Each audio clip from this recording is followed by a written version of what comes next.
Welcome back, Stylistas. Zara here again for another episode of Style Drops. For those who watch Style Drops videos on the regular, Gail created some videos on her favorite spaces to design, and one of those areas is the bedroom. So this week's episode is a love letter to this much-needed personal sanctuary, the primary bedroom.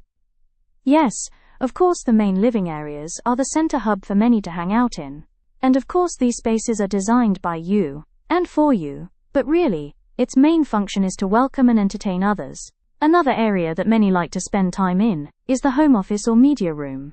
Though once again theoretically those spaces are designed for more productive things that you wish to get done. Even the kitchen, again another space where one is supposed to gather to create, feed and nurture others.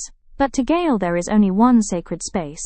A private place designed to embrace, nurture and just be. A space to linger just a little longer, or perhaps take a deep dive in the latest must-read.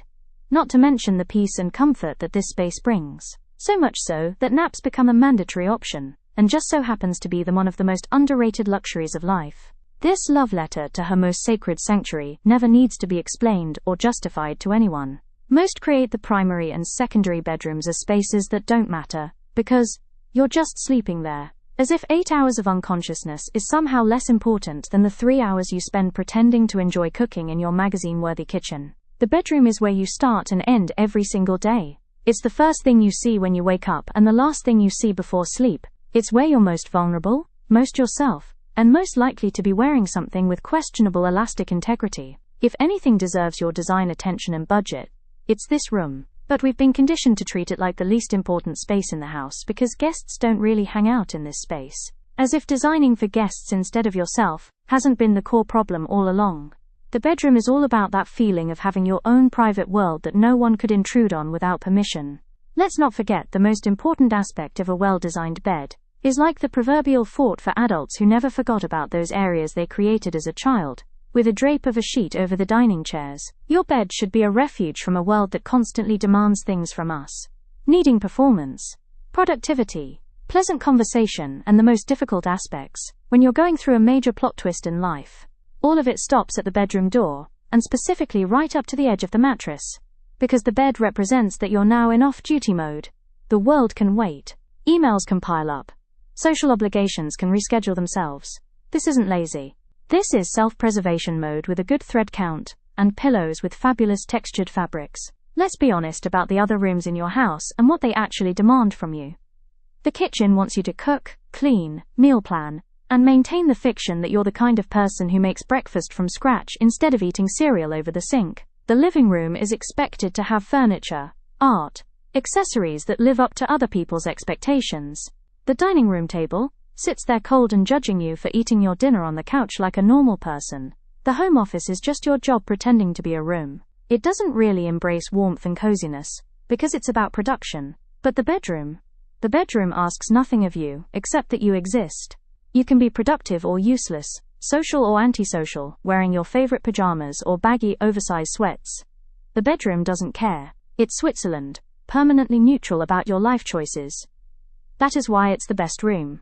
The bedroom works as a sanctuary specifically because it's the one room you can design entirely for yourself, without considering anyone else's needs or opinions.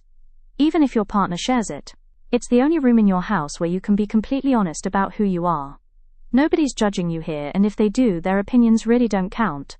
So if you want 17 pillows on your bed even though you have to move them every night, go for it. It's your private sanctuary, you make all the rules. And if you want to keep your books in random piles instead of being styled on shelves, absolutely. Keep your favorites close to you. The bedroom gets to be yours in a way no other room in your space does, and that is why it must be a priority. To Gail, the bed is her central command center. And it's not just furniture, it's the primary feature of her personal headquarters. Everything else in the bedroom exists to support the bed's function as your main production zone. The piece de resistance to any bed is the layers of textures, duvets and coverlets for needed insulation. And in the winter, a heated mattress pad that takes a sacred space to sublime. Oh, and of course the lighting that she can control from the bed. Everything she might need is within an arm's reach, so she never has to strain unnecessarily. Beds need to look inviting, not like symbolic statements to luxury linen lines. She prefers that the coverlets softly drape the sides of the bed at times. She loves this look especially on cold and rainy days, as the bed creates a relaxed and seductive feel. daring you to slip between the linens on a constant basis. This isn't laziness, this is strategic sanctuary design. I know, controversial, scandalous. But like already stated, this is her favorite sanctuary. But seriously, Gail designs her beds for limited fuss needed. She never gravitated to fancy or overly produced bed linens and presentations. Basically, she creates her beds to appear made or finished at all times. But really, with a pull of some coverlets and movement of some pillows, sleep mode is activated. Then when morning arrives, once again a quick fold and shuffle of a few pillows, and then once again, voila, bed complete. It's all in the choice of textures, fabrics and chosen linens, covers pulled up roughly, pillows chopped and placed, a general situation of comfortable chaos. And you know what? It's fine. No, it's better than fine, it's real. This relaxed, uncomplicated bed says, someone lives here and uses this space for its intended purpose. A perfectly made bed says, I'm performing domesticity even when no one's watching, and I'm probably exhausted from the effort. Whether you want to call Gail a dark horse, or a design disruptor, she's someone who has a strong sense of self, and has never been afraid to break the rules. Because to her, rules can be broken, as long as style, comfort and function are in play. Here's what Style Drops wants you to do. Give yourself permission to prioritize your bedroom. Spend money on it, design it for yourself. Make it the room that serves you best instead of the room that impresses people who rarely see it. Your bedroom doesn't need to be Pinterest perfect. It needs to be your refuge, your private oasis, your socially acceptable hiding place from a world that constantly wants things from you. Make your bed your sacred space. Invest in good bedding. Create lighting that makes you want to stay there. Arrange everything to support the bed as your central command station. And stop apologizing for loving the one room in your house where you get to completely opt out of performing for others. And in the end, discovering that the primary bedroom is Gail's favorite room taught her something important about design. The best rooms aren't the ones that look the most impressive. They're the ones that make you feel the most like yourself. It's Gail's sacred space in a world that constantly demands she be present, productive, and presentable. It's where she has to be none of those things and face exactly zero consequences for it.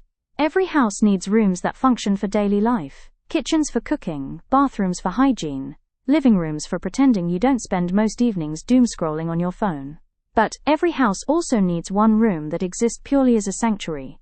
One room designed entirely around your needs, your comfort, and your right to hide from the world when it gets to be too much. For Gail, that's the bedroom, the bed specifically. And unlike the blanket forts of childhood, this one has proper structural integrity and significantly better pillows. Until next time, and please help this channel grow by liking and subscribing.